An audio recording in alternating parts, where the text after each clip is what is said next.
Assalamualaikum warahmatullahi wabarakatuh. Selamat berjumpa lagi adik-adikku semuanya. Semoga semuanya tetap dalam keadaan sehat walafiat. Semoga tetap dalam lindungan Allah Subhanahu wa taala. Tak henti-hentinya saya selalu berdoa kepada adik-adikku, anak-anakku semuanya dimanapun Anda berada dan apapun, semoga kita semuanya tetap dalam lindungan Allah Subhanahu wa taala. Oke adik-adikku, kali ini kita akan belajar tentang tema 7 subtema 3 yaitu perkembangan teknologi komunikasi, pembelajaran yang kedua.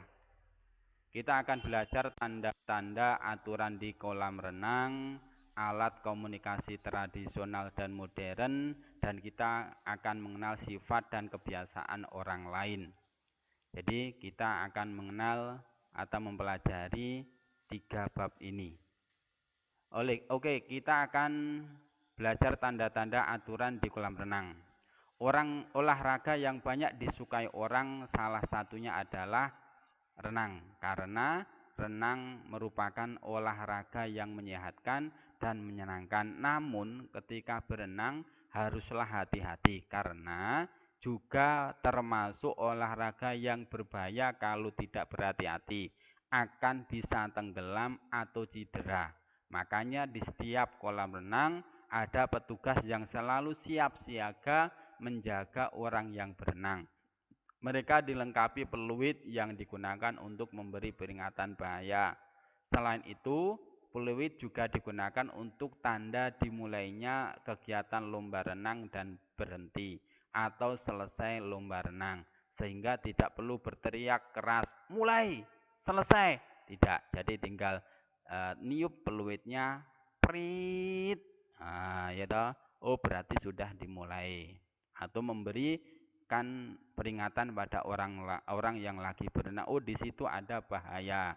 Oh jangan seperti demikian, itu bahaya, itu juga menggunakan peluit. Nah, ketika berada di kolam renang, perhatikanlah tanda-tanda aturan yang ada di kolam renang. Biasanya dikasih kode atau dikasih papan tanda-tanda atau aturan agar terhindar agar terhindar dari bahaya saat berenang. Nah, aturan itu diantaranya sebagai berikut.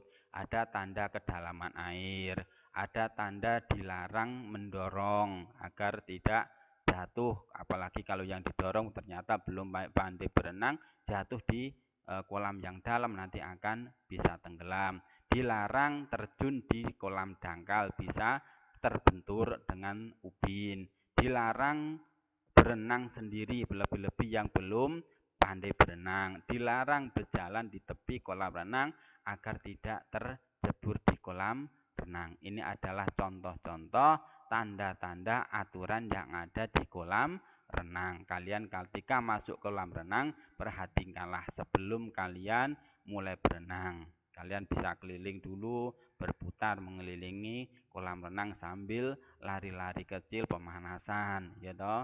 Tapi harus hati-hati sambil memperhatikan, oh sini daerah sini kedalamannya sekian, ini kedalamannya sekian. Oh di sini ternyata dangkal. Kalau dangkal maka saya nggak boleh terjun, nanti akan bisa terbentur dengan ubin yang ada di kolam renang. Kalian harus hati-hati. Nih, lebih-lebih yang belum pandai berenang, ketika mau berenang kalian harus memperhatikan aturan.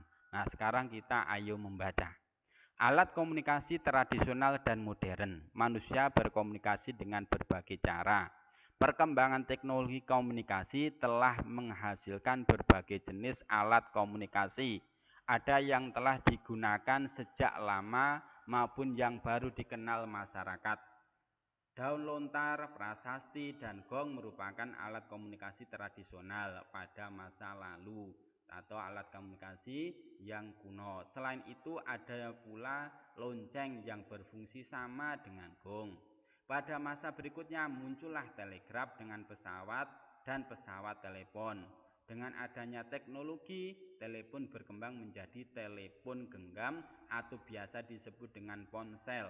Ponsel merupakan alat komunikasi modern yang terus mengalami pembaharuan.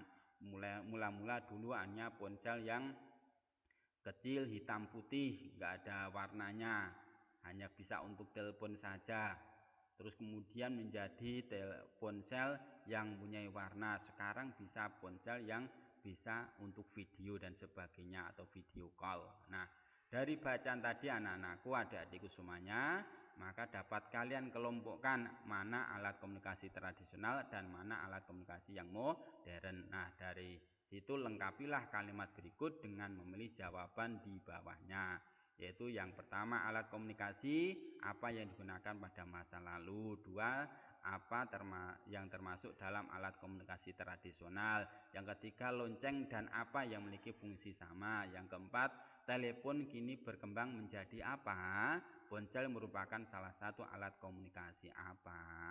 Nah, kalian bisa milih jawaban dari di bawahnya. Ada ponsel, ada kentungan, ada modern, ada gong, ada tradisional, kamu masukkan agar menjadi kalimat yang lengkap, kalimat yang bisa dipahami, kalimat yang bisa dimengerti. Ini kalian untuk mencoba mengasah kemampuan kalian setelah melihat atau membaca video yang saya kirimkan ini. Selanjutnya kita akan belajar tentang yaitu sifat-sifat manusia. Nih, mengenal sifat dan kebiasaan orang lain. Setiap orang memiliki sifat yang berbeda-beda. Ada yang pendiam dan pemalu, ada juga yang memiliki sifat ramah dan mudah bergaul. Nah, sifat termasuk salah satu bentuk keberagaman. Maka pahamilah beberapa contoh sifat beserta ciri-cirinya sebagai berikut. Nah, sifat yang bagaimana? Yang baik, nah itu bisa kalian lakukan. Yang enggak baik jangan dilakukan, jangan dibiasakan.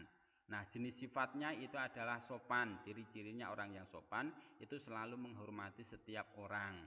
Yang kedua, sifat sombong, yaitu ciri-cirinya selalu merasa lebih baik dari orang lain.